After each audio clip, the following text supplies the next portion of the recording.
Housekeeping ਸਾਨੂੰ ਜਿਹੜੀ ਜ਼ਿਆਦਾ ਪ੍ਰੋਬਲਮ ਕਲਾਇੰਟਸ ਤੋਂ ਜਿਹੜੀ ਆ ਰਹੀ ਆ ਉਹ ਇਹ ਆ ਕਿ ਈਮੇਲ ਸ਼ਾਇਦ ਨਹੀਂ ਵਰਤਣੀ ਆਉਂਦੀ ਕਾਫੀ ਲੋਕਾਂ ਨੂੰ। ਕੀ ਆ ਕਿ ਜਦੋਂ ਈਮੇਲ ਆਪਾਂ ਕੀਤੀ, ਮੰਨ ਲਓ ਮੈਂ ਈਮੇਲ ਕੀਤੀ ਨਾਲ ਆਪਣੇ ਜਿਹੜਾ ਸਟਾਫ ਮੈਂਬਰ ਵਗੈਰਾ ਕਾਪੀ ਕੀਤੇ ਆ ਸਾਰੇ, ਸੋ ਸਾਨੂੰ ਸਾਰੀ ਟੀਮ ਦੀ ਜਿਹੜੀ ਹੈਲਪ ਆ ਉਹ ਲੈਣੀ ਹੁੰਦੀ ਆ, ਤਾਂ ਕਰਕੇ ਉਹੀ ਪਰਪਸ ਆ, ਤਾਂ ਹੀ ਆਪਾਂ ਸਟਾਫ ਇੰਪਲੋਈ ਕਰਦੇ ਹਾਂ। ਪਰ ਉਹ ਸਟਾਫ ਨੂੰ ਮੈਂ ਤਾਂ ਹੀ ਯੂਜ਼ ਕਰ ਸਕਦਾ ਜੇ ਤੁਸੀਂ ਸਾਰੇ ਉਹਨਾਂ ਨੂੰ ਕਾਪੀ ਰੱਖੋ। ਸੋ ਐਕਚੁਅਲੀ ਕੀ ਆ ਕਿ ਉਹ ਫਿਰ ਮੈਨੂੰ ਹੀ ਦੁਬਾਰਾ ਫੋਨ ਕਰ ਦਿੰਦੇ ਆ, ਮੈਂ ਕਈ ਵਾਰੀ ਚੱਕ ਨਹੀਂ ਸਕਦਾ, ਜ਼ਿਆਦਾਤਰ ਕੋਰਟ 'ਚ ਹੁੰਨਾ ਆ ਜੋ ਵੀ ਇੰਟਰਵਿਊ ਆ। ਤੇ ਜੇ ਉਹ ਸਾਰੇ ਜਣਿਆਂ ਨੂੰ ਕਾਪੀ ਰੱਖਣ, ਰਿਪਲਾਈ ਆਲ ਕਰ ਸਕਣ, ਜਿਹੜੇ ਡਾਕੂਮੈਂਟਸ ਆ ਸਾਰਿਆਂ ਨੂੰ ਜੇ ਭੇਜਣ, ਤਾਂ ਉਹਨਾਂ ਦਾ ਕੇਸ ਜਿਹੜਾ ਉਹ ਫਾਸਟਰ ਹੋਊਗਾ, ਸਾਰਿਆਂ ਕੋਲ ਇਨਫੋਰਮੇਸ਼ਨ ਆ ਜਾਊਗੀ, ਮੈਂ ਉਹਨਾਂ ਦੀ ਹੈਲਪ ਲੈ ਸਕਦਾ। ਨਹੀਂ ਤਾਂ ਫਿਰ ਕੰਮ ਜਿਹੜਾ ਉਹ ਥੋੜਾ ਲਟਕਿਆ ਰਹੂਗਾ। ਸੋ ਇਹ ਸਾਰਿਆਂ ਨੂੰ ਰਿਕੁਐਸਟ ਆ ਕਿ ਜੇ ਤੁਸੀਂ ਆਪ ਨਹੀਂ ਕਰ ਸਕਦੇ ਤਾਂ ਤੁਸੀਂ ਕਿਸੇ ਦੀ ਹੈਲਪ ਲੈ ਲਓ। ਸੋ ਜ਼ਿਆਦਾਤਰ ਇਹ ਪ੍ਰੋਬਲਮ ਤਾਂ ਹੀ ਆਉਂਦੀ ਹੈ ਜਦੋਂ ਲੋਕੀ, ਹੁਣ ਕੀ ਆ ਕਿ ਨਾਲ ਕੰਮਕਾਰ ਕਰ ਰਹੇ, ਕੋਈ ਟਰੱਕ ਚਲਾ ਰਹੇ ਜਾਂ ਕੁਛ ਆ, ਉਹ ਫਿਰ ਫੋਨ ਤੋਂ ਜਦੋਂ ਸੈਂਡ ਕਰਨ ਦੀ ਕੋਸ਼ਿਸ਼ ਕਰਦੇ ਆ ਤਾਂ ਫੋਨ ਤੋਂ ਕਈ ਵਾਰੀ ਨਹੀਂ ਹੁੰਦਾ, ਹਨਾ। ਮੈਂ ਵੀ ਨਹੀਂ ਕਰ ਸਕਦਾ ਫੋਨ ਤੋਂ, ਤੁਸੀਂ ਕਹੋ ਕਿ ਸਾਰਾ ਫਾਰਮਸ ਵਗੈਰਾ ਭਰ ਕੇ। ਤੇ ਸੋ ਇਹ ਹੈ ਕਿ ਤੁਸੀਂ 1-ਅੱਧੇ ਘੰਟੇ ਦੀ ਬ੍ਰੇਕ ਲੈ ਕੇ ਫੈਡੈਕਸ ਕਿਤੇ ਵੀ, ਤੁਸੀਂ ਜਿੱਥੇ ਵੀ ਲੋਕਲ ਹੈਗਾ ਹਰ ਜਗ੍ਹਾ ਤੁਸੀਂ ਕੰਪਿਊਟਰ ਯੂਜ਼ ਕਰ ਸਕਦੇ ਹੋ। ਸੋ ਤੁਸੀਂ ਜਿਹੜਾ ਪਹਿਲਾਂ ਤੁਹਾਡਾ ਜਦੋਂ ਕੇਸ ਲੱਗਦਾ, ਤੁਸੀਂ ਇੱਕ ਵਾਰੀ ਥੋੜਾ ਜਿਹਾ ਟਾਈਮ ਦੇ ਕੇ ਨਾ ਈਮੇਲ ਵਗੈਰਾ ਸਾਰਾ ਇੱਕ ਵਾਰੀ ਕਰ ਦਿਓ, ਫਿਰ ਇੱਕ ਵਾਰੀ ਕੇਸ ਵਗੈਰਾ ਲੱਗ ਜਾਵੇ ਫਿਰ ਤੁਹਾਨੂੰ ਆਪਾਂ ਆਪ ਹੀ ਬੋਦਰ ਨਹੀਂ ਕਰਨਾ, ਹੈ ਨਾ, 2-3 ਸਾਲ। ਤੇ ਇਹ ਹੈ ਕਿ ਈਮੇਲ ਜਿਹੜੀ ਹੈਗੀ ਆ ਉਹ ਫੋਨ ਦੀ ਬਜਾਏ ਤੁਸੀਂ ਇੱਕ ਵਾਰੀ ਰੁਕ ਕੇ ਲੈਪਟਾਪ ਤੋਂ ਜਾਂ ਆਈਪੈਡ ਵਗੈਰਾ ਤੋਂ ਉੱਤੋਂ ਤੁਸੀਂ ਕਰੋ, ਤਾਂ ਕਿ ਸਾਨੂੰ ਥੋੜੀ ਜਿਹੀ ਸੌਖ ਹੋ ਜਾਵੇ। ਤੇ ਦੂਜੀ ਗੱਲ ਉਹੀ ਹੈ ਕਿ ਜਿਹੜੇ ਸਾਡੇ ਸੋਸ਼ਲ ਮੀਡੀਆ ਕਈ ਵਾਰੀ ਉਹ 'ਚ ਨਾ ਇੱਕ ਫੇਕ ਆਈਡੀਆਂ ਬਣਾ ਕੇ ਲੋਕੀ ਆਪਣੇ ਨੰਬਰ ਵਗੈਰਾ ਵੰਡਦੇ ਰਹਿੰਦੇ ਆ। ਤੇ ਲੋਕੀ ਵੀ ਜਿਹੜੇ ਹੈਗੇ ਆ, ਹਰੇਕ ਵੀਡੀਓ ਤੇ ਲਿਖਿਆ ਹੋਇਆ ਨੰਬਰ ਆ, ਉਹ ਫੇਰ ਬਾਰ-ਬਾਰ ਪੁੱਛਦੇ ਰਹਿੰਦੇ ਆ ਉਹੀ ਵੀਡੀਓ ਥੱਲੇ ਕਿ ਨੰਬਰ ਕੀ ਆ ਤੁਹਾਡਾ। ਤੇ ਇੱਕ ਤਾਂ ਮੈਂ ਵੀਡੀਓ ਪਾਈ ਸੀ, ਹਾਸੇ ਵਾਲੀ ਗੱਲ ਆ, ਮੈਂ ਕਿਹਾ ਏਦਾਂ ਲੋਕੀ ਫਰਾਡ ਕਰਦੇ ਆ, ਨੰਬਰ ਵੀਡੀਓ ਜਾਂ ਤੁਸੀਂ ਨੰਬਰ ਨਾ ਮੰਗਿਆ ਕਰੋ ਕਮੈਂਟਾਂ 'ਚ, ਉਹਦੇ ਥੱਲੇ ਵੀ ਕਮੈਂਟ ਪਾਏ ਹੋਏ ਕਿ ਨੰਬਰ ਕੀ ਹੈ ਭਾਈ ਤੁਹਾਡਾ, ਨੰਬਰ ਕੀ ਹੈ। ਹੁਣ ਜਿੱਦਾਂ ਜਿਹੜਾ ਨੇ ਤਾਂ ਹੁਣ ਲੁੱਟ ਹੋਣਾ ਵਾ, ਉਹ ਮੈਂ ਕੁਝ ਨਹੀਂ ਕਰ ਸਕਦਾ, ਮੈਂ ਤੁਹਾਨੂੰ ਵਾਰਨਿੰਗ ਹੀ ਦੇ ਸਕਦਾ। ਹੁਣ ਸਾਰਾ ਇੰਟਰਨੈਟ ਮੈਂ ਕੰਟਰੋਲ ਨਹੀਂ ਕਰ ਸਕਦਾ। ਸੋ ਤੁਸੀਂ ਇਹ ਹੈ ਕਿ ਜਿਹੜਾ ਟਿਕਟੌਕ ਤੇ ਉਹ ਸਾਡੀ ਜਿਹੜੀ ਆਈਡੀ ਹੈਗੀ ਆ, ਜਿਹੜਾ ਉਹਦੇ ਵੀਡੀਓ ਦੇ ਵਿੱਚ ਨੰਬਰ ਵਗੈਰਾ ਲਿਖਿਆ ਹੋਇਆ, ਉੱਤੇ ਤੁਸੀਂ ਕਾਲ ਕਰਨਾ। ਤੇ ਦੂਜਾ ਆਹ ਪੰਜਾਬੀ ਰੇਡੀਓ ਵਾਲਿਆਂ ਨੇ ਕਿਸੇ ਵੀ YouTube ਵੀਡੀਓ ਤੇ ਚਲ ਜਾਓ, ਹਰੇਕ ਤੇ ਵੱਡਾ ਕਰਕੇ ਨੰਬਰ 415 909 0503 ਲਿਖਿਆ ਹੋਇਆ। ਸੋ ਇਹਨਾਂ ਤੇ ਤੁਸੀਂ ਕਾਲ ਕਰਿਓ। ਤੇ ਬਸ ਆਹੀ ਦੋ ਜਿਹੜੀਆਂ ਚੀਜ਼ਾਂ ਸੀਗੀਆਂ ਮੇਨ। ਸੋ ਜਿੱਦਾਂ ਅਟਰਨੀ ਟਿੜਕਿਆਣਾ ਹੁਣ ਇਹ ਕਹਿਣਾ ਚਾਹੁੰਦੇ ਨੇ, ਜਦੋਂ ਤੁਸੀਂ ਰਿਪਲਾਈ ਕਰਦੇ ਆ, ਰਿਪਲਾਈ ਆਲ ਕਰਿਆ ਕਰੋ ਹਮੇਸ਼ਾ। ਜਦੋਂ ਵੀ ਰਿਪਲਾਈ ਕਰਦੇ ਆ ਕਿਸੇ ਵੀ ਈਮੇਲ ਦੀ, ਖਾਸ ਕਰਕੇ ਜਦੋਂ ਡਾਕੂਮੈਂਟਸ ਦੀ ਮੰਗ ਆ, ਸੋ ਉਹ ਮਦਦ ਸਟਾਫ ਦੀ ਤਾਂ ਹੀ ਲੈ ਸਕਣਗੇ ਜੇ ਉਹਨਾਂ ਦੇ ਸਟਾਫ ਦੇ ਕੋਲ ਤੁਹਾਡੇ ਡਾਕੂਮੈਂਟ ਹੋਣਗੇ। ਨਹੀਂ ਤਾਂ ਪਹਿਲਾਂ ਇਸ ਖੱਜਲ ਖੁਆਰੀ ਦੇ ਵਿੱਚ ਕਿੱਥੇ ਆ, ਕਿੱਕੋ ਲੈਣੇ ਆ, ਕਿੱਦਾਂ ਆ, ਉਹ ਕੰਮ ਤੁਹਾਡਾ ਜਿਹੜਾ ਉਹ ਡਿਲੇ ਜਿਹੜਾ ਹੋਊਗਾ। ਅਸੀਂ ਸਮਝਦੇ ਹਾਂ ਤੁਸੀਂ ਕਹਿੰਦੇ ਆ ਵੀ ਇਹਨਾਂ ਸਾਰਿਆਂ ਦੀ ਜ਼ਿੰਮੇਵਾਰੀ ਆ, ਪਰ ਤੁਸੀਂ ਵਕੀਲ ਇੱਕ ਇਨਸਾਨ ਹੀ ਆ। ਇਨਸਾਨ ਜਿਹੜਾ ਆ ਉਹ ਲਿਮਿਟਿਡ ਜਿਹੜੀਆਂ ਚੀਜ਼ਾਂ ਜਿਹੜੀਆਂ ਐਟ ਏ ਟਾਈਮ ਇਕੱਠੀਆਂ ਕਰ ਸਕਦਾ ਆ। ਸੋ ਉਹ ਇਸੇ ਲਈ ਜਿਹੜੇ ਆ ਸਟਾਫ ਹਾਇਰ ਕੀਤਾ ਜਾਂਦਾ। ਸੋ ਰਿਪਲਾਈ ਆਲ ਹਮੇਸ਼ਾ ਕਰਿਆ ਕਰੋ ਜਦੋਂ ਵੀ ਤੁਸੀਂ ਈਮੇਲ ਦੇ ਵਿੱਚ ਇਹਨਾਂ ਦੇ ਨਾਲ ਗੱਲਬਾਤ ਜਿਹੜੀ ਉਹ ਕਰਨੀ ਆ, ਖਾਸ ਕਰਕੇ ਜਦੋਂ ਤੁਸੀਂ ਡਾਕੂਮੈਂਟਸ ਜਿਹੜੇ ਉਹ ਸੈਂਡ ਕਰਨੇ ਹੁੰਦੇ ਆ। ਸੋ ਇਹਨਾਂ ਨੂੰ ਵੀ ਲੱਭਣ 'ਚ ਆਸਾਨੀ ਆ ਤੇ ਤੁਹਾਡਾ ਕੰਮ ਵੀ ਤੇਜ਼ੀ ਨਾਲ ਹੋਊਗਾ। ਜੀ ਇੱਕ ਹਾਸੇ ਵਾਲੀ ਦੱਸਦਾ, ਇੱਕ ਭਾਈ ਨੇ ਸਬਜੈਕਟ ਦੇ ਵਿੱਚ ਰਿਪਲਾਈ ਆਲ ਲਿਖਤਾ ਤੇ ਫਿਰ ਈਮੇਲ ਮੈਨੂੰ ਹੀ ਭੇਜਤੀ, ਸਬਜੈਕਟ 'ਚ ਉਹਨੇ ਲਿਖਤਾ ਰਿਪਲਾਈ ਆਲ। ਸੋ ਓਕੇ, ਓਨੈਸਟ ਮਿਸਟੇਕ ਹੋ ਜਾਂਦੀ ਹੈ ਕਈ ਵਾਰੀ, ਜਿਹਨੂੰ ਨਹੀਂ ਪਤਾ, ਜਿੱਦਾਂ ਤੁਸੀਂ ਕਿਹਾ ਵੀ ਸ਼ਾਇਦ ਨਹੀਂ ਆ। ਸੋ ਜਿੱਥੇ ਰਿਪਲਾਈ ਦਾ ਬਟਨ ਹੁੰਦਾ ਉਹਦੇ ਥੱਲੇ ਆਪਸ਼ਨ ਆ ਜਾਂਦੀ ਹੈ ਰਿਪਲਾਈ ਇਕੱਲੇ ਨੂੰ ਕਰਨੀ ਹੈ ਜਾਂ ਰਿਪਲਾਈ ਆਲ ਦੀ ਜਿਹੜੀ ਉਹ ਕਰਨੀ ਆ। ਇਹਦਾ ਮਤਲਬ ਉਹ ਸੁਣਦੇ ਹੈਗੇ ਆ, ਟਰਾਈ ਉਹਨਾਂ ਨੇ ਕੀਤੀ ਹੈ, ਥੈਂਕ ਯੂ ਉਸ ਚੀਜ਼ ਦੇ ਲਈ ਉਹਨਾਂ ਦਾ। ਤੇ ਪਰ ਉਹ ਰਿਪਲਾਈ ਆਲ ਵਾਲਾ ਬਟਨ ਜਿਹੜਾ ਉਹ ਤੁਸੀਂ ਜਿਹੜਾ ਉਹ ਨੱਪਣਾ, ਤਾਂ ਜੋ ਬਾਕੀਆਂ ਦੀਆਂ ਈਮੇਲਸ ਵੀ ਵਿੱਚ ਜਿਹੜੀਆਂ ਆ ਐਡਿਟ ਰਹਿਣ। ਤੇ ਚਲੋ ਇਹ ਹੈ ਕਿ ਜਿਹੜੇ ਜਿੱਦਾਂ ਸਾਨੂੰ ਕੋਈ ਹੁਣ ਜਿੱਦਾਂ ਨਾ ਕਈ ਵਾਰੀ ਮੰਨ ਲਓ ਕਿਸੇ ਨੇ ਪੇਮੈਂਟ ਕਰਨੀ ਆ, ਤੇ ਹੁਣ ਜਿਹੜਾ ਨਵਾਂ ਬੰਦਾ ਆਉਂਦਾ ਉਹਦੇ ਕੋਲ ਤਾਂ ਚਲੋ ਨਹੀਂ ਬੈਂਕ ਬੁੰਕ ਏਦਾਂ ਕੋਈ ਹੈਗਾ, ਸੱਜਣ ਮਿੱਤਰਾਂ ਤੋਂ ਕਈ ਵਾਰੀ ਪੇਮੈਂਟ ਕਰਦੇ ਆ ਜੀ। ਤੇ ਜਿੱਦਾਂ ਅੱਜ ਉਹਨੂੰ ਈਮੇਲ ਭੇਜੀਗੀ, ਤੁਸੀਂ ਸਾਨੂੰ ਹਾਇਰ ਕਰਨਾ, ਆਹ ਚੀਜ਼ ਆ, ਕੰਟਰੈਕਟ ਆ, ਜੋ ਵੀ ਹੈ। ਇੱਕ ਤਾਂ ਪਹਿਲਾਂ ਹੁਣ ਕਿਸੇ ਦਾ ਹੁਣ ਟਾਈਮਲਾਈਨ ਨਹੀਂ ਕਿਸੇ ਦੀ ਪਤਾ ਕਿ ਕਿਸੇ ਨੇ ਮਹੀਨੇ ਬਾਅਦ ਕਰਨਾ, ਕਿਸੇ ਨੇ 3 ਮਹੀਨੇ ਬਾਅਦ ਕਰਨਾ। ਤਾਂ ਉਹਨਾਂ ਦੇ ਜਿੱਦਾਂ ਯਾਰ ਬੇਲੀ ਉਹਨਾਂ ਨੇ ਕਿਸੇ ਤੋਂ ਕਹਿ ਕੇ ਪੇਮੈਂਟ ਪਵਾ ਦੇਣੀ, ਹਨਾ। ਪਰ ਉਹ ਏਦਾਂ ਕਿ ਮੈਨੂੰ ਕਿੱਦਾਂ ਪਤਾ ਲੱਗੂਗਾ ਕਿਹੜੇ ਕੇਸ ਦੀ ਪੇਮੈਂਟ ਆ, ਕਿਉਂਕਿ ਨਾਮ ਨਹੀਂ ਮੈਚ ਕਰਦਾ। ਸੋ ਜੇ ਤੁਸੀਂ ਚੈੱਕ ਵਗੈਰਾ ਕੁਝ ਵੀ ਪਾਉਂਦੇ ਆ, ਹਨਾ, ਬੈਂਕ 'ਚ ਪਾਉਂਦੇ ਆ, ਉੱਤੇ ਤੁਸੀਂ ਆਪਣਾ ਨਾਮ, ਏਲੀਅਨ ਨੰਬਰ ਲਿਖ ਕੇ ਪਾ ਦਿਓ ਤਾਂ ਕਿ ਪਤਾ ਹੋ ਜਾਵੇ, ਪੇਮੈਂਟ ਟਰੈਕ ਕਰ ਸਕਦੇ ਹੋਈਏ। ਤੇ ਜਿਹੜੀ ਮੇਨ ਸਭ ਤੋਂ ਇੰਪੋਰਟੈਂਟ ਚੀਜ਼ ਹੈ ਕਿ ਜਿਹੜਾ ਇਹ ਰਿਪਲਾਈ ਆਲ ਕਰਨਾ, ਆਪਾਂ ਹਰੇਕ ਬੰਦੇ ਨੂੰ ਇਹੀ ਕਹਿੰਦੇ ਕਿ ਪ੍ਰੂਫ ਆਫ ਪੇਮੈਂਟ ਦਿਓ। ਫਿਰ ਉਹ ਕਹਿੰਦਾ ਭਾਜੀ ਆਪਾਂ ਤਾਂ ਦੇ ਦਿੱਤੀ ਸੀਗੀ, ਹਨਾ। ਸੋ ਕਹਿਣ ਦਾ ਮਤਲਬ ਆਪਾਂ ਇਹ ਨਹੀਂ ਕਹਿ ਰਹੇ ਕਿ ਤੁਸੀਂ ਦਿੱਤੀ ਕਿ ਨਹੀਂ ਦਿੱਤੀ, ਕਿਉਂਕਿ ਤੁਹਾਡੇ ਹੁਣ ਦੋਸਤ ਨੇ ਦਿੱਤਾ, ਆਪਾਂ ਉਹਨੂੰ ਟਰੈਕ ਨਹੀਂ ਕਰ ਪਾਉਂਦੇ। ਤੁਸੀਂ ਰਿਪਲਾਈ ਆਲ ਕਰਕੇ ਜਿਹੜਾ ਉਹਦਾ ਸਕਰੀਨਸ਼ਾਟ ਸੀਗਾ ਤੁਹਾਡੇ ਦੋਸਤ ਨੇ ਜਿਹਨੇ ਵੀ ਪੇਮੈਂਟ ਦਿੱਤੀ ਆ, ਉਹ ਤੁਸੀਂ ਸਾਰੀ ਟੀਮ ਨੂੰ ਜਿਹੜਾ ਉਹ ਕਾਪੀ ਕਰ ਦਿਓ, ਤੇ ਫਿਰ ਇਹ ਹੈ ਕਿ ਫਿਰ ਸਾਡਾ ਕੰਮ ਜਿਹੜਾ ਸ਼ੁਰੂ ਹੋ ਜਾਂਦਾ। ਸੋ ਆਪਾਂ ਇਸ ਚੀਜ਼ 'ਚ ਬਹੁਤ ਜ਼ਿਆਦਾ ਉਲਝੇ ਹੋਏ ਹਾਂ, ਤੇ ਸਟਾਫ ਨੂੰ ਵੀ ਕਾਫੀ ਪਰੇਸ਼ਾਨੀ ਆ, ਉਹ ਫਿਰ ਮੇਰੇ ਤੇ ਡਿਪੈਂਡ ਕਰਦੇ ਆ। ਮੈਂ ਤਕਰੀਬਨ ਕੋਰਟ ਕਚਹਿਰੀਆਂ ਦੇ ਵਿੱਚ ਉਲਝਿਆ ਰਹਿਣਾ, ਤੇ ਇਹ ਜਿਹੜਾ ਐਡਮਿਨਿਸਟ੍ਰੇਟਿਵ ਵਾਲਾ ਇਹ 'ਚ ਥੋੜੀ ਸਾਡੀ ਹੈਲਪ ਕਰੋ ਤੁਸੀਂ, ਕਿ ਸਾਰਿਆਂ ਨੂੰ ਕਾਪੀ ਰੱਖੋ, ਸਾਡਾ ਵੀ ਕੰਮ ਸੌਖਾ, ਤੁਹਾਡਾ ਵੀ ਕੇਸ ਫਾਸਟ ਆ ਜੀ। ਤੇ ਚਲੋ ਆਪਾਂ ਅੱਜ ਦੇ ਮੁੱਦਿਆਂ ਦੇ ਵੱਲ ਵਧੀਏ। ਅਸਾਈਲਮ ਦੇ ਬਾਰੇ ਜਿਹੜੀ ਜਨਰਲ ਗੱਲਬਾਤ ਜਿਹੜੀ ਉਹ ਕਰਦੇ ਆ। ਵੈਸੇ ਆਪਾਂ ਇਹਦੇ ਤੇ ਪੂਰੀ ਡੀਪ ਡਿਸਕਸ਼ਨ ਇੱਕ ਵਾਰੀ ਜਿਹੜੀ 6 ਪਾਰਟ ਦੀ ਸੀਰੀਜ਼ ਅਸਾਈਲਮ ਦੇ ਉੱਤੇ ਜਿਹੜੀ ਉਹ ਕੀਤੀ ਆ, ਪਰ ਜਿੱਦਾਂ ਆਪਾਂ ਦੇਖ ਰਹੇ ਆ, ਪਿਛਲੀ ਦੀ ਵੀ ਆਪਾਂ ਗੱਲ ਕੀਤੀ ਸੀ ਵੀ ਇਹਨਾਂ ਨੇ ਫੜੋ ਫੜਾਈ ਘਟਾਈ ਆ, ਲੋਕਾਂ ਨੂੰ ਜਲਦੀ ਦੇਣੀ ਆਉਣ ਦੇ ਰਹੇ ਆ, ਬੌਂਡ ਵੀ ਜਿਹੜਾ ਉਹ ਲੋਕਾਂ ਦਾ ਘੱਟ ਪੈ ਰਿਹਾ ਆ। ਸੋ ਲੋਕ ਅਸਾਈਲਮ ਦੇ ਲਈ ਅਪਲਾਈ ਜਿਹੜਾ ਕਰ ਰਹੇ, ਜਿਹੜੇ ਕੋਈ ਨਵੇਂ ਸਰੋਤੇ ਦਰਸ਼ਕ ਜਿਹੜੇ ਜੁੜ ਰਹੇ ਆ, ਇੱਕ ਤਾਂ ਉਹ ਪਹਿਲੇ ਜਿਹੜੀ ਪੁਰਾਣੀ 6 ਪਾਰਟ ਸੀਰੀਜ਼ ਅਸਾਈਲਮ ਆ ਰਹੀ ਆ ਉਹ ਤੁਸੀਂ ਪੂਰੀ ਸੁਣੋ, ਤੁਹਾਨੂੰ ਜਿਹੜਾ ਕਾਫੀ ਵਧੀਆ ਉਹ 'ਚ ਜਾਣਕਾਰੀ ਮਿਲੂਗੀ। ਸੋ ਜੇ ਆਪਾਂ ਡਿਸਕਸ ਕਰੀਏ ਅਸਾਈਲਮ ਦੇ ਬਾਰੇ, ਜੇ ਟਾਈਪਸ ਦੇ ਬਾਰੇ ਡਿਸਕਸ ਕਰੀਏ ਵੀ ਜਿਹੜਾ ਅਮਰੀਕਾ ਦੇ ਵਿੱਚ ਆਉਂਦਾ ਆ ਉਹ ਅਸਾਈਲਮ ਦੀ ਮੰਗ ਕਰਦਾ ਹੈ, ਕਿਹੜੇ ਕਿਹੜੇ ਟਾਈਪਸ ਜਿਹੜੇ ਉਸ ਤੇ ਰਹਿੰਦੇ ਨੇ?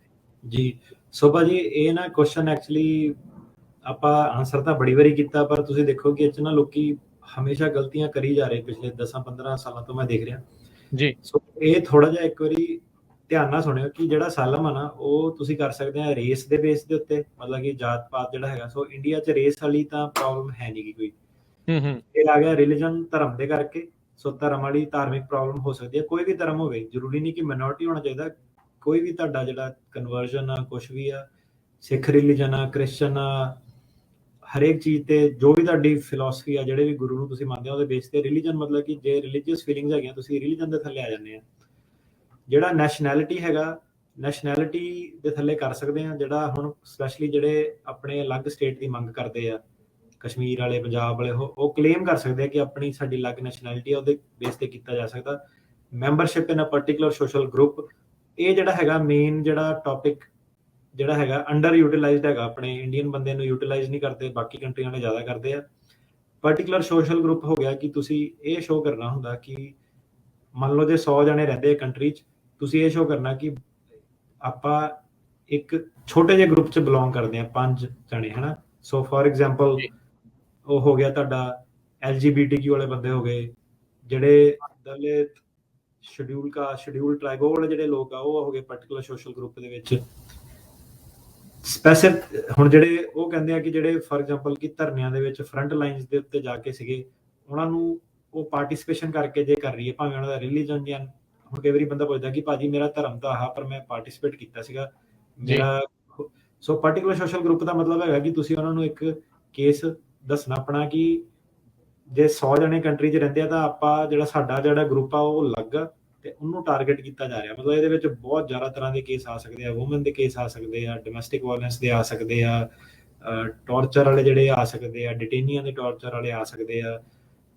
ਤੇ ਫਿਰ ਇਸ ਤੋਂ ਇਲਾਵਾ ਇੱਕ ਗਰਾਊਂਡ ਹੈਗੀ ਆ ਪੋਲੀਟੀਕਲ ਓਪੀਨੀਅਨ, ਕਿ ਜੇ ਤੁਹਾਡਾ ਕੋਈ ਸਿਆਸੀ ਵਿਚਾਰ ਆ ਜਿਹੜੇ ਤੁਸੀਂ ਉੱਥੇ ਖੁੱਲ੍ਹ ਕੇ ਐਕਸਪ੍ਰੈਸ ਨਹੀਂ ਕਰ ਸਕਦੇ, ਜਿਹਨੂੰ ਉਹ ਟਾਰਗੇਟ ਕਰਦੀ ਹੈ ਸਰਕਾਰ, ਹੈ ਨਾ। ਜੇ ਫੋਰ ਐਗਜ਼ਾਮਪਲ ਕੋਈ ਕਵੇ ਕਿ ਇਹਨਾਂ ਨੇ ਬੀਫ ਬੈਨ ਵਾਲਾ ਜਿਹੜਾ ਲਾਅ ਉਹ ਪਾਸ ਕੀਤਾ ਸਰਕਾਰ ਨੇ, ਪਰ ਮੇਰਾ ਜਿਹੜਾ ਵਿਚਾਰ ਉਹ ਇਹ ਆ, ਤੇ ਕੰਟਰੀ ਵਾਈਡ ਇਹਨੂੰ ਸੁਪਰੀਮ ਕੋਰਟ ਨੇ ਵੀ ਇਦਾਂ ਕਿਹਾ, ਪਰ ਇਹ ਮੈਂ ਜਿੱਥੇ ਵੀ ਜਾਊਂਗਾ ਮੈਨੂੰ ਉਹਨਾਂ ਨੇ ਟਾਰਗੇਟ ਕਰਨਾ, ਰਾਈਟ। ਸੋ ਉਹ ਜਿਹੜਾ ਹੈਗਾ ਪੋਲੀਟੀਕਲ ਓਪੀਨੀਅਨ ਜਿਹੜਾ ਹੈਗਾ ਕਿ ਇਹ ਹੁਣ ਮੇਨ ਗੱਲ ਇਹ ਆ ਗਈ ਕਿ ਇਹਦੇ ਵਿੱਚ ਨਾ ਇਸ਼ੂ ਫਰੇਮਿੰਗ ਕਿੱਦਾਂ ਹੁੰਦੀ ਆ। ਸੋ ਮੁੱਦੇ ਕਈ ਵਾਰੀ ਆਪਣੇ ਆਪ ਸੋਲਵ ਵੀ ਹੋ ਜਾਂਦੇ ਆ, ਲਾਅ ਵਾਪਸ ਵੀ ਲੈ ਜਾ ਸਕਦੇ ਆ, ਧਰਨੇ ਟੁੱਟ ਵੀ ਸਕਦੇ ਆ, ਸਰਕਾਰਾਂ ਚੇਂਜ ਵੀ ਹੋ ਸਕਦੀਆਂ। ਸੋ ਇਹ ਕੋਈ ਵੀ ਜਿਹੜੀ ਚੀਜ਼ ਆ, ਤੁਸੀਂ political opinion, membership, particular social group, nationality. So point ਇਹ ਹੈਗਾ ਕਿ ਜੇ ਤੁਸੀਂ ਅੱਜ ਆ ਕੇ 2022 ਦੇ ਵਿੱਚ ਕੇਸ ਲਗਾਉਂਦੇ ਹੋ, ਤੇ ਤੁਹਾਡੀ ਜਦੋਂ ਤਰੀਕ ਪੈ ਗਈ 2026 ਦੀ, ਫਿਰ ਉਸ ਤੋਂ ਬਾਅਦ ਪੋਸਟਪੋਨ ਹੋ ਗਈ 2029 ਦੀ ਪੈ ਗਈ। ਸੋ ਕਹਿਣ ਦਾ ਮਤਲਬ ਹੈ ਕਿ ਜਦੋਂ ਉਹਨਾਂ ਨੇ ਤੁਹਾਡੀ ਫਾਈਨਲ ਜਿਹੜੀ ਡੇਟ ਆਣੀ ਆ, ਉਦੋਂ ਉਹਨਾਂ ਨੇ ਦੇਖਣਾ ਕਿ ਜੋ ਵੀ ਇਹਦਾ ਥ੍ਰੈਟ ਹੈਗਾ ਪੋਲੀਟੀਕਲ ਓਪੀਨੀਅਨ ਦਾ, ਨੈਸ਼ਨੈਲਿਟੀ ਦਾ, ਰਿਲੀਜਨ ਦਾ, ਕੀ ਇਹ ਐਗਜ਼ਿਸਟ ਕਰਦਾ, ਕੀ ਇਹ ਨੇਸ਼ਨ ਵਾਈਡ ਹੈਗਾ ਕਿ ਨਹੀਂ ਹੈਗਾ, ਕਿ ਇਹ ਬੰਦਾ ਕਿਤੇ ਹੋਰ ਰੀਲੋਕੇਟ ਕਰ ਸਕਦਾ ਜਾਂ ਨਹੀਂ ਕਰ ਸਕਦਾ। ਤੇ ਇਹੀ ਸਿਰਫ ਜਿਹੜੀਆਂ ਗਰਾਊਂਡਸ ਹੈਗੀਆਂ, ਆਪਾਂ ਪ੍ਰੋਬਲਮ ਇਹਦੇ ਵਿੱਚ ਇਹ ਦੇਖ ਰਹੇ ਹਾਂ ਕਿ ਲੋਕੀ ਜਿਹੜੇ ਆਉਂਦੇ ਆ ਉਹਨਾਂ ਨੇ ਕੇਸ ਲਗਾਇਆ ਹੁੰਦਾ ਕਿ ਕਰਪਸ਼ਨ ਦੇ ਕਰਕੇ ਪੁਲਿਸ ਨੂੰ ਤੰਗ ਕਰਦੀ ਸੀਗੀ, ਜਾਂ ਜ਼ਮੀਨ ਦੇ ਕਰਕੇ ਰਿਸ਼ਤੇਦਾਰ ਤੰਗ ਕਰਦਾ ਸੀਗਾ। ਸੋ ਉਹ ਸਾਰੇ ਜਿਹੜੇ ਹੈਗੇ ਉਹ ਅਸਾਈਲਮ ਦੇ ਕੇਸ ਨਹੀਂ ਬਣਦੇ ਹੈਗੇ, ਕਿਉਂਕਿ ਉਹ ਇਹ ਨੈਕਸਸ ਦੀ ਜਿਹੜੀ ਰਿਕੁਆਇਰਮੈਂਟ ਆ ਇਹਨੂੰ ਮੀਟ ਨਹੀਂ ਕਰ ਪਾਉਂਦੇ। So race, religion, nationality, particular social group ਜਾਂ ਪੋਲੀਟੀਕਲ ਓਪੀਨੀਅਨ, ਸਿਰਫ ਆਹੀ ਜਿਹੜੀਆਂ ਗਰਾਊਂਡਸ ਹੈਗੀਆਂ ਅਸਾਈਲਮ ਦੀ। ਜੀ, ਹੁਣ ਜਿੱਦਾਂ ਤੁਸੀਂ ਜ਼ਿਕਰ ਕੀਤਾ ਔਰਤ ਦਾ ਇੱਕ ਕਹਿੰਦੇ ਵੀ ਉਹ ਬਣ ਜਾਂਦਾ just because you are woman, ਉਹਦੇ ਲਈ ਉਹਦੇ ਕਰਕੇ ਤਾਂ ਅਸਾਈਲਮ ਨਹੀਂ ਹੈਗਾ, ਪਰ ਵੂਮਨ ਹੋਣ ਕਰਕੇ ਜਿਹੜੇ ਤੁਹਾਡੇ ਤੇ ਜਿੱਦਾਂ ਤੁਸੀਂ ਡੋਮੈਸਟਿਕ ਵਾਇਲੈਂਸ ਦੀ ਜਿਹੜੀ ਉਹ ਗੱਲ ਕੀਤੀ ਆ, ਉਹ ਵਾਲੀ ਚੀਜ਼ ਜਿਹੜੀ ਆ ਉਹ ਇੱਕ ਤੁਹਾਨੂੰ ਪਰਟੀਕੂਲਰ ਸੋਸ਼ਲ ਗਰੁੱਪ ਦੇ ਵਿੱਚ ਇਨਕਲੂਡ ਜਿਹੜੀ ਉਹ ਕਰ ਦਿੰਦੀ ਹੈਗੀ ਆ। ਔਰਤਾਂ ਦੇ ਨਾਲ ਡੋਮੈਸਟਿਕ ਵਾਇਲੈਂਸ ਤੋਂ ਇਲਾਵਾ ਹੋਰ ਵੀ ਕਈ ਤਰੀਕੇ ਦੇ ਨਾਲ ਜਿਹੜਾ ਕੋਈ ਪਰਟੀਕੂਲਰ ਸੋਸ਼ਲ ਗਰੁੱਪ ਬਣਦਾ। ਹਾਂਜੀ ਬਿਲਕੁਲ। ਸੋ ਔਰਤਾਂ ਦੇ ਨਾਲ ਪਹਿਲਾਂ ਤਾਂ ਡੋਮੈਸਟਿਕ ਵਾਇਲੈਂਸ ਦੀ ਜੇ ਗੱਲ ਕਰੀਏ ਹੈ ਨਾ, ਡੋਮੈਸਟਿਕ ਵਾਇਲੈਂਸ ਜਿਹੜਾ ਹੈਗਾ ਇਹਦੇ ਵਿੱਚ ਕੋਈ ਲੁਕੋ ਨਹੀਂ ਹੈਗਾ, ਨਾ ਹੀ ਕੋਈ ਸ਼ਰਮ ਹੈ। ਮੈਨੂੰ ਦੱਸਦੇ ਕਿ ਆਪਣੇ ਜਿਹੜੇ ਕੰਟਰੀ ਹੈਗੇ ਉਹਦੇ ਵਿੱਚ ਡੋਮੈਸਟਿਕ ਵਾਇਲੈਂਸ ਕਾਫੀ ਪ੍ਰੈਵਲੈਂਟ ਹੈਗਾ ਹੈ ਨਾ। ਜੀ, ਇਹਦਾ ਮਤਲਬ ਇਹ ਨਹੀਂ ਕਿ ਬਾਕੀਆਂ 'ਚ ਨਹੀਂ ਹੈਗਾ, ਬਾਕੀਆਂ 'ਚ ਵੀ ਹੈਗਾ, ਪਰ ਮੈਨੂੰ ਤਾਂ ਉਸ ਕੰਟਰੀ ਦਾ ਪਤਾ ਨਾ ਕਿ ਕਿੱਦਾਂ, ਤੇ ਵੂਮਨ ਨੂੰ ਇੰਨੇ ਜ਼ਿਆਦਾ ਹੱਕ ਨਹੀਂ ਹੈਗੇ, ਤੇ ਕਈ ਵਾਰੀ ਉਹਨਾਂ ਨੂੰ ਮਜਬੂਰੀ ਖਾਤਰ ਰਹਿਣਾ ਪੈਂਦਾ, ਉਹ ਸਿਸਟਮ ਸੈਟਿੰਗਸ ਦੇ ਵਿੱਚ ਫਸੀਆਂ ਹੁੰਦੀਆਂ ਹੈ ਨਾ। ਸੋ ਡੋਮੈਸਟਿਕ ਵਾਇਲੈਂਸ ਦਾ ਜਿਹੜਾ ਕੇਸ ਆ ਸਿੰਪਲ ਇਸ ਗੱਲ ਤੇ ਨਹੀਂ ਮਿਲ ਸਕਦਾ ਕਿ ਘਰ ਵਾਲਾ ਕੁੱਟਦਾ ਹੈ ਨਾ। So it has to be beyond ਕਿ ਪੁਲਿਸ ਕੋ ਕਿਉਂ ਨਹੀਂ ਗਏ, ਹੈਲਪ ਲਈ ਸੀਗੀ ਕਿ ਘਰ ਵਾਲੇ ਦੇ ਪੁਲਿਸ ਨਾਲ ਕੀ ਰਿਲੇਸ਼ਨ ਆ, ਪੋਲੀਟੀਕਲ ਲੈਵਲ ਤੇ ਕਿੱਦਾਂ ਕਨੈਕਟਡ ਆ, ਆਪਣਾ ਤੁਹਾਨੂੰ ਸਾਰਾ ਜਿਹੜਾ ਦੱਸਣਾ ਪੈਣਾ ਕਿ ਕਿਉਂ ਤੁਹਾਨੂੰ ਚੇਂਜ ਕਰੂਗਾ। ਸੋ ਕੰਟਰੀ ਕੰਡੀਸ਼ਨ ਐਵੀਡੈਂਸ ਇਸ ਚੀਜ਼ ਦਾ ਫਿਰ ਤੁਹਾਨੂੰ ਕੇਸ ਪ੍ਰੈਜ਼ੈਂਟ ਕਰਨਾ ਪਊਗਾ। ਫੋਰ ਐਗਜ਼ਾਮਪਲ ਆਪਾਂ ਜਿਹੜੇ ਸਾਡੇ ਪੁਰਾਣੇ ਕੇਸ ਹੋਏ ਸੀਗੇ ਉਹਦੇ ਵਿੱਚ ਆਪਾਂ ਇਹੀ ਦੱਸਦੇ ਹਾਂ ਕਿ ਉੱਥੇ ਜਿਹੜੀ ਸੁਸਾਇਟੀ ਆ ਉਹਦੀ ਮਾਣ ਮਰਿਆਦਾ ਕਿਹਨੂੰ ਸਮਝਿਆ ਜਾਂਦਾ, ਇੱਜ਼ਤ ਕਿਹਨੂੰ ਸਮਝਿਆ ਜਾਂਦਾ। ਜਦੋਂ ਇੱਕ ਲੇਡੀ ਛੱਡ ਕੇ ਜਾਂਦੀ ਹੈ ਤਾਂ ਉਹਨੂੰ ਜਿਹੜਾ ਜੇ ਇੱਕ ਹਸਬੈਂਡ ਆ ਉਹ ਬਦਲਾ ਲੈਣਾ ਚਾਹੁੰਦਾ, ਜਿਹੜਾ ਬੰਦਾ ਇਦਾਂ ਦਾ ਹੱਥ ਧੋ ਕੇ ਪਿੱਛੇ ਪਿਆ ਹੋਇਆ, ਉਹ ਕੇਸ ਹੱਦ ਤੱਕ ਜਾ ਸਕਦਾ। ਉਹਦੇ ਜਿਹੜੇ ਪੁਰਾਣੇ ਜਿਹੜੇ ਸਾਰੇ ਕੇਸ ਆ ਕੰਟਰੀ ਕੰਡੀਸ਼ਨਸ ਰਿਪੋਰਟ ਦੇ ਅਕੋਰਡਿੰਗ, ਜਿਹੜੇ ਉਹ ਇਲਾਕੇ ਦੇ ਦੂਜੇ ਕੇਸ ਆ, ਤੁਸੀਂ ਉਹ ਸਾਰੇ ਦੱਸਦੇ ਹੋ ਕਿ ਜਿਹੜੇ ਬਾਕੀ ਵੂਮਨ ਨੇ ਇਦਾਂ ਕਰਨ ਦੀ ਕੋਸ਼ਿਸ਼ ਕੀਤੀ ਸੀਗੀ, ਉਹਨਾਂ ਨਾਲ ਇਦਾਂ ਹੋਇਆ। ਸੋ ਕਾਫੀ ਜ਼ਿਆਦਾ ਜਿਹੜੇ ਪੰਜਾਬ ਦੇ ਵੀ ਤੇ ਹਰਿਆਣੇ ਦੇ ਸਪੈਸੀਫਿਕਲੀ, ਜਿੱਦਾਂ ਉੱਥੇ ਜ਼ਿਆਦਾ ਰੌਲਾ ਖੱਪ ਪੰਚਾਇਤ ਦਾ ਇਹ ਸਾਰਾ ਕੁਝ, ਸੋ ਉੱਥੇ ਸਾਡੇ ਕੋਲ ਕਾਫੀ ਜਿਹੜਾ ਇਦਾਂ ਐਵੀਡੈਂਸ ਆਲਰੇਡੀ ਕੰਟਰੀ ਕੰਡੀਸ਼ਨ ਨਹੀਂ ਹੈਗਾ ਕਿ ਸੁਸਾਇਟੀਜ਼ ਥੋੜੀਆਂ ਜ਼ਿਆਦਾ ਕੰਜ਼ਰਵੇਟਿਵ ਹੈਗੀਆਂ ਤੇ ਲੇਡੀਜ਼ ਨੂੰ ਇੰਨੀ ਖੁੱਲ੍ਹ ਨਹੀਂ ਹੈਗੀ, ਪੁਲਿਸ ਉਹਨੂੰ ਪ੍ਰੋਟੈਕਟ ਨਹੀਂ ਕਰ ਸਕਦੀ। ਜੇ ਜਾਂਦੀਆਂ ਕੰਪਲੇਂਟ ਵੀ ਕਰਦੀਆਂ ਤਾਂ ਐਂਡ ਆਫ ਦਾ ਡੇ ਵਾਪਸ ਉਹਨਾਂ ਨੂੰ ਉਹੀ ਹਾਊਸ ਹੋਲਡ ਜਾਣਾ ਪੈਂਦਾ। ਫਿਰ ਤੁਸੀਂ ਆਪਣੀ ਉਹੀ ਕਿ ਰੀਲੋਕੇਸ਼ਨ ਤੁਹਾਡੀ ਸੇਫ ਹੈਗੀ ਆ ਕਿ ਨਹੀਂ ਹੈਗੀ ਆ, ਰੀਜ਼ਨੇਬਲ ਹੈਗੀ ਆ ਕਿ ਨਹੀਂ ਹੈਗੀ ਆ। ਸੋ ਉਹੀ ਸਾਰੇ ਜਿਹੜੇ ਸਵਾਲ ਕਿ ਤੁਹਾਡੀ ਲੈਂਗੁਏਜ ਸਕਿੱਲ ਕੀ ਹੈਗੀਆਂ, ਉੱਥੇ ਵੂਮਨ ਦੂਜੀ ਸਟੇਟ 'ਚ ਜਾ ਕੇ ਉਹ ਕੰਮ ਕਰ ਸਕਦੀ ਹੈ। ਜੇ ਤੁਸੀਂ ਪੰਜਾਬੀ ਜਾਂ ਹਰਿਆਣਵੀ ਹੋ, ਤੁਸੀਂ ਥੱਲੇ ਜਾ ਕੇ ਕਿਸੇ ਹੋਰ ਸਟੇਟ ਦੇ ਵਿੱਚ, ਉੱਥੇ ਤੁਹਾਨੂੰ ਰੋਜ਼ਗਾਰ ਮਿਲ ਸਕਦਾ, ਉੱਥੇ ਤੁਹਾਨੂੰ being a woman, being a ਦੂਸਰੀ। ਸੋ ਇੰਡੀਆ ਦੇ ਵਿੱਚ ਇੱਦਾਂ ਕਿ ਮੁੱਖ ਤੌਰ ਤੇ 6 ਰੇਸਿਸ ਹੈਗੀਆਂ, 6 ਤਰ੍ਹਾਂ ਦੇ ਰੇਸਿਸ ਦੇ ਲੋਕੀ ਆ, ਜਿਹੜੀ ਕਾਫੀ ਜ਼ਿਆਦਾ ਮਿਕਸਿੰਗ ਹੋਈ ਹੈ ਕਿ ਇੱਕ ਰੇਸ ਦੇ ਲੋਕ ਜਿਹੜੇ ਦੂਜੇ ਆ ਨਾਰਥ ਇੰਡੀਆ ਵਾਲਿਆਂ ਨੂੰ ਕਿੱਦਾਂ ਟਰੀਟ ਕਰਦੇ ਆ ਸਾਊਥ ਇੰਡੀਆ ਵਾਲੇ। ਸੋ ਬੇਸਿਕਲੀ ਤੁਹਾਨੂੰ ਇੱਕ ਕੇਸ ਬਣਾ ਕੇ ਦੱਸਣਾ ਪੈਂਦਾ ਕਿ ਜਿਹੜਾ ਡੋਮੈਸਟਿਕ ਵਾਇਲੈਂਸ ਵਿਕਟਮ ਜਿਹੜੀ ਹੈਗੀ ਆ ਉਹ ਪੁਲਿਸ ਕੋ ਕਿਉਂ ਨਹੀਂ ਗਈ, ਜਾਂ ਪੁਲਿਸ ਕੋ ਗਈ ਤਾਂ ਪੁਲਿਸ ਉਹਦੀ ਗਵਰਨਮੈਂਟ ਜਿਹੜੀ ਸੀਗੀ ਅਨਵਿਲਿੰਗ ਜਾਂ ਅਨਏਬਲ ਟੂ ਹੈਲਪ, ਕਿ ਕਿਉਂ ਉਹਦੀ ਮਦਦ ਨਹੀਂ ਕਰ ਪਾਏ। ਤੇ ਥੱਲੇ ਆਪਣੇ ਦੂਸਰੀ ਸਟੇਟ ਦੇ ਵਿੱਚ, ਇੰਡੀਆ ਦੇ ਵਿੱਚ, ਸਾਊਥ ਇੰਡੀਆ ਦੇ ਵਿੱਚ, ਉੱਥੇ ਜਾ ਕੇ ਕਿਉਂ ਨਹੀਂ ਉਹ ਰੀਲੋਕੇਟ ਹੋ ਸਕਦੇ, ਕੀ ਤੰਗੀਆਂ ਹੋ ਗਈਆਂ। ਬੇਸਿਕਲੀ ਰੀਜ਼ਨੇਬਲ ਨਹੀਂ ਹੈਗਾ ਥੱਲੇ ਜਾਣਾ ਤੇ ਫੀਜ਼ੀਬਲ ਨਹੀਂ ਹੈਗਾ, ਇਹ ਤੁਸੀਂ ਆਰਗੂ ਕਰਦੇ ਹੋ। ਇਹ ਤਾਂ ਹੋ ਗਿਆ ਡੋਮੈਸਟਿਕ ਵਾਇਲੈਂਸ ਵਾਲਾ, ਹਨਾ। ਸੋ ਇਹਦੇ ਨਾਲ ਵੂਮਨ ਦੇ ਹੋਰ ਜੈਂਡਰ ਬੇਸਡ ਵਾਇਲੈਂਸ ਕਾਫੀ ਜ਼ਿਆਦਾ ਹੈਗਾ। ਕਈਆਂ ਨੂੰ ਜਿਹੜੇ ਸਪੈਸ਼ਲੀ ਗਰੀਬ ਪਰਿਵਾਰਾਂ ਤੋਂ ਕੁੜੀਆਂ ਹੁੰਦੀਆਂ, ਉਹਨਾਂ ਦੇ ਬੈਕਗਰਾਉਂਡ ਜਿਹੜੀ ਹਿਸਟਰੀ ਹੈ ਕਈਆਂ ਦੀ ਕਾਫੀ ਜਿਹੜਾ ਟਰੋਮਾਟਿਕ ਆ, ਕਿ ਛੋਟੇ ਹੁੰਦੇ ਤੋਂ ਹੀ ਕਾਫੀ ਕ੍ਰਾਈਮ ਉਹਨਾਂ ਨਾਲ ਆਲਰੇਡੀ ਹੋਏ ਹੁੰਦੇ ਆ, just in general in society. So ਇਹ ਜਿਹੜਾ ਪੂਰਾ ਜਿਹੜਾ ਇੱਕ ਆਪਣਾ ਫੈਕਟ ਪੈਟਰਨ ਉਹ ਦੱਸਦੇ ਆ ਕਿ ਮੇਰੇ ਨਾਲ ਬਚਪਨ ਤੋਂ ਆ ਹੋਇਆ, ਛੋਟੇ ਹੁੰਦੇ ਇਦਾਂ ਹੋਇਆ, ਸਕੂਲ ਕਾਲਜ ਕੀ ਮਾਹੌਲ ਸੀਗਾ, ਕੀ ਮਜਬੂਰੀਆਂ ਸੀਗੀਆਂ। ਸੋ ਜੇ ਤੁਸੀਂ ਉਹ ਵਾਲਾ ਕੇਸ ਆਪਣਾ ਪ੍ਰੈਜ਼ੈਂਟ ਕਰ ਸਕੇ ਹੋ ਕਿ ਤੁਸੀਂ ਇੱਕ ਪਰਟੀਕੂਲਰ ਟ੍ਰਾਈਬ ਚੋਂ ਜਾਂ ਇੱਕ ਪਰਟੀਕੂਲਰ ਕਲਚਰ ਚੋਂ ਜਾਂ ਕਮਿਊਨਿਟੀ ਚੋਂ ਆਉਂਦੇ ਹੋ, ਜਿਹੜੇ ਕਿ ਉਸ ਕਮਿਊਨਿਟੀ ਦੇ ਕੁੜੀਆਂ ਨੂੰ ਇਸ ਤਰੀਕੇ ਨਾਲ ਟਰੀਟ ਕੀਤਾ ਜਾਂਦਾ, ਤਾਂ ਤੁਸੀਂ ਇੱਕ ਪਰਟੀਕੂਲਰ ਸੋਸ਼ਲ ਗਰੁੱਪ ਦਾ ਜਿਹੜਾ ਕੇਸ ਆ ਉਹ ਆਪਣਾ ਪ੍ਰੈਜ਼ੈਂਟ ਕਰ ਸਕਦੇ ਹੋ। ਜੇ ਤੁਸੀਂ ਜਨਰਲ ਕਹੋ ਕਿ ਐਜ਼ ਅ ਵੂਮਨ ਉਹ ਤਾਂ ਬਹੁਤ ਵੱਡੀ ਜਿਹੜੀ ਕੈਟਾਗਰੀ ਆ ਜਾਂਦੀ ਆ, ਉਹਨੂੰ ਉਹ PSG ਨਹੀਂ ਮੰਨਦੇ। ਇਹਦੇ ਵਿੱਚ ਇੱਕ ਮੁੱਖ ਕੇਸ ਹੋਇਆ ਸੀ ਮੈਟਰ ਆਫ ਏਬੀ ਦਾ ਜਿਹੜਾ ਕੇਸ ਸੀਗਾ, ਜਿਹੜੀ ਟਰੰਪ ਐਡਮਿਨਿਸਟ੍ਰੇਸ਼ਨ ਸੀਗੀ ਉਹਨੇ ਆ ਕੇ ਸਾਰੀ ਜਿਹੜੀ ਹੋਲਡਿੰਗ ਸੀਗੀ ਉਹ ਰਿਵਰਸ ਕਰਤੀ ਸੀਗੀ। ਉਹਨੇ ਕਿਹਾ ਕਿ ਬੇਸਿਕਲੀ ਕਿ ਡੋਮੈਸਟਿਕ ਵਾਇਲੈਂਸ ਵਾਲੇ ਜਿਹੜੇ ਹੈਗੇ ਉਹ ਕੇਸ ਅਸਾਲਮ ਲਈ ਕੁਆਲੀਫਾਈ ਨਹੀਂ ਕਰਦੇ। ਫਿਰ ਬਾਈਡਨ ਸਰਕਾਰ ਆਈ, ਫਿਰ ਵਾਪਸ ਇਹਨਾਂ ਨੇ ਜਿਹੜਾ ਡਿਸੀਜਨ ਰਿਵਰਸ ਕਰਤਾ ਤੇ ਹੁਣ ਜਿਹੜਾ ਡੋਮੈਸਟਿਕ ਵਾਇਲੈਂਸ ਵਾਲੇ ਜਿਹੜੇ ਕੇਸ ਆ ਵਾਪਸ ਟੇਬਲ ਤੇ ਆ ਗਏ ਆ। ਸੋ ਇਹ ਡਿਪੈਂਡ ਕਰਦਾ ਕਿ ਸਰਕਾਰਾਂ ਅੱਗੇ ਕਿੱਦਾਂ ਦੀਆਂ ਆਉਂਦੀਆਂ, ਉਹਨਾਂ ਦਾ ਡੋਮੈਸਟਿਕ ਵਾਇਲੈਂਸ ਵਿਕਟਮ ਦੇ ਵੱਲ ਕਿੱਦਾਂ ਦਾ ਰਵੱਈਆ ਹੁੰਦਾ। ਤੇ ਜੀ ਮਤਲਬ ਇੰਟਰਸਟਿੰਗ ਕੇਸਿਸ ਆ ਕਾਫੀ। ਜੀ। ਸੋ